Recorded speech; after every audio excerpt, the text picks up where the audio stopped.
Hello, friends, and welcome back to Stories About Entitled People. Let's start with our video about Bob, who's better not to mess with.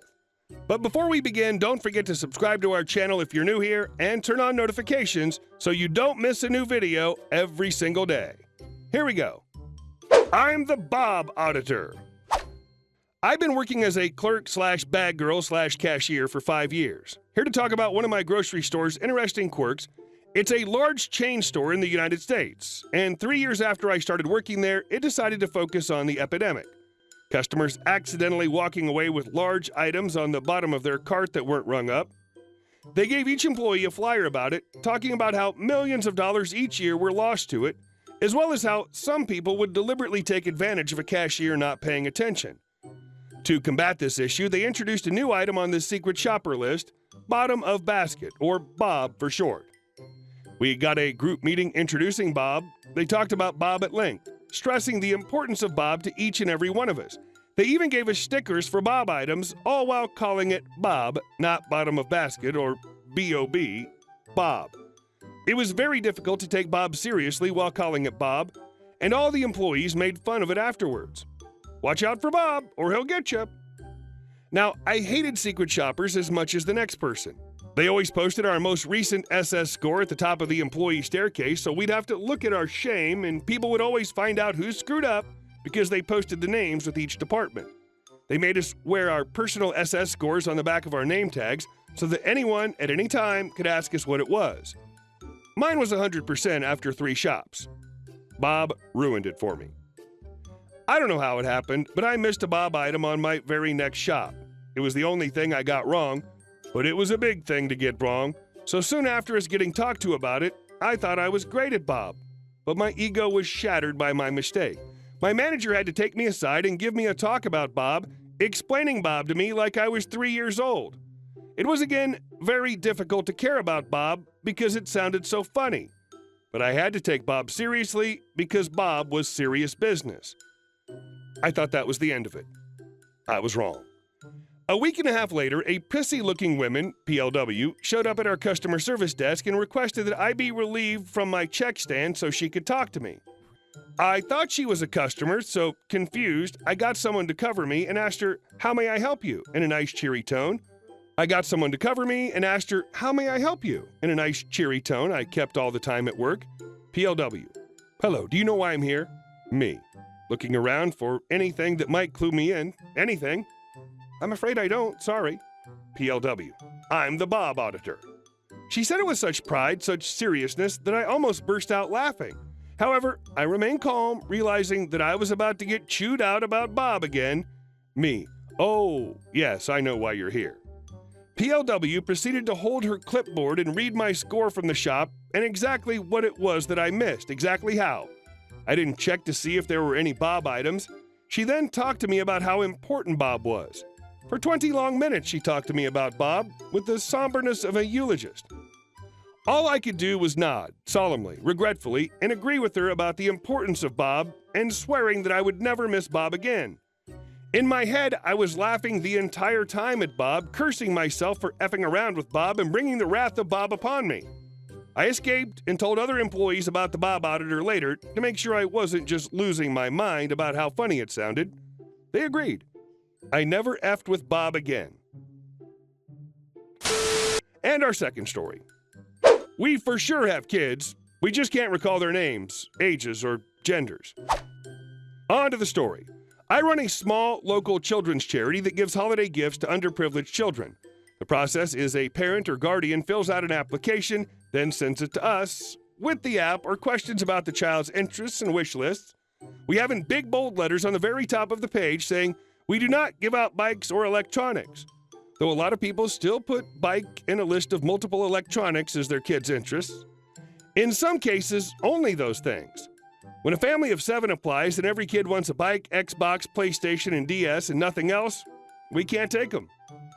Like I said, we are a very small charity. We're family-run and nearly entirely self-funded. We cannot afford to give out electronics or bikes. On the rarest of occasions, we get a donation or find some crazy deal and give those out, but it's very rare. We also try to do families once, but some families we take year after year. We've unfortunately been scammed before, but this one takes the cake. This family was a little different because they didn't apply to us directly. A large local organization we'd worked with recommended us to them, and them to us. We had worked so closely with the woman at this other group, we wanted to help her out and take this family she so highly recommended. We sent them the application, asking them to fill it in and send it back. Time went on and they never filled it out. We called to remind them, and nothing. Eventually, we just called to say we don't need the rest of it, just the kids' info. Names, ages, genders, clothes, and shoe size, and interests.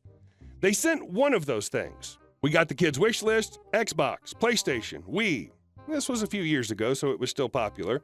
Nintendo DS, tablet, laptops, iPhones, games, and accessories for all. All three kids had all those things. We kept calling to get the kids' names, ages, sizes, and other interests. After many calls, we got their ages and some sizes. I called red flags from the start. These people couldn't tell us their kids' names.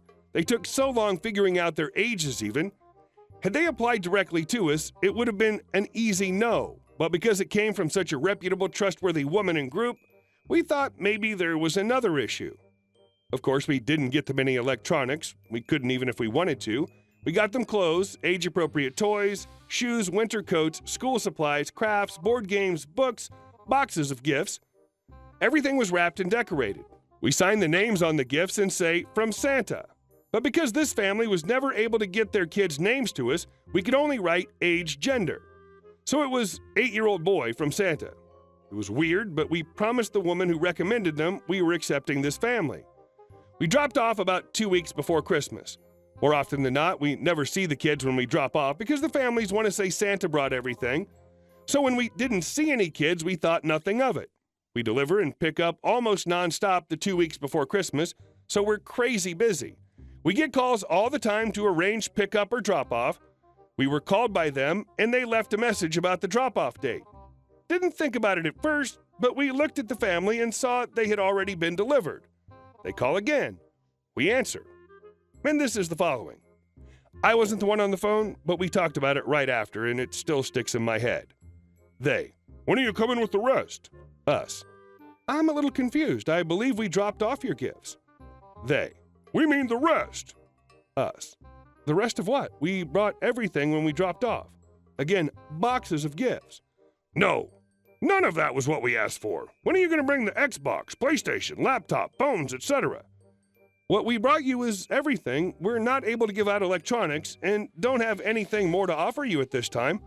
What the hell are we supposed to do with this crap? And abruptly hang up. Now, after the call, we realized they called days before Christmas. That means they'd opened all the gifts we brought already.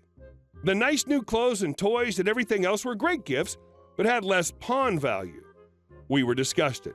The number of kids who could have had a Christmas and didn't because those people choose to scam us was sick.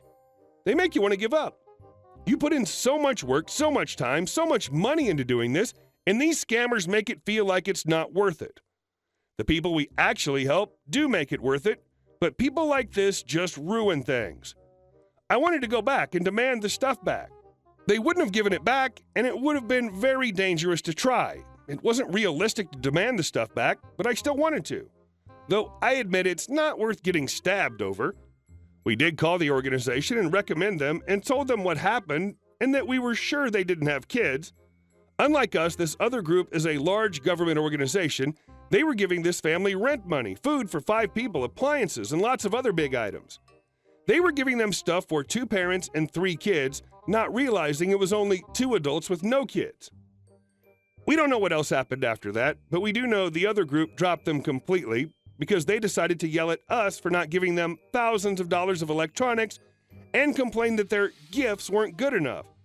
They lost the people that paid their rent, their heat, give them their food, and replace their appliances when something happened, among other things. I wish there was a master list of known scammers to protect the little charitable organizations like yours. And our last story. Product director gives high-maintenance illustrator exactly what he asks for.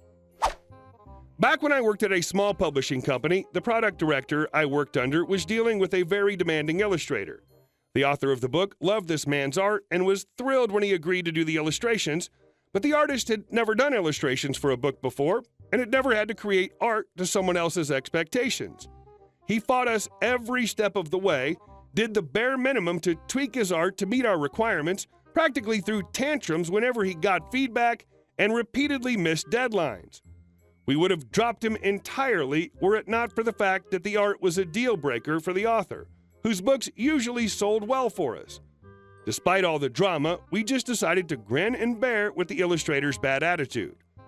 In the middle of all this negative back and forth between the illustrator and the publishing team, it came time for us to finalize the illustrator's contract. He'd already gotten a generous advance and would get another check once the art was finished to our satisfaction, but now we needed to discuss the book's royalties. Our publishing house was pretty small and didn't have amazing rates, but we usually offered around 5% for the first 10,000 copies, and the percentage increased a bit with each additional 10,000 copies sold.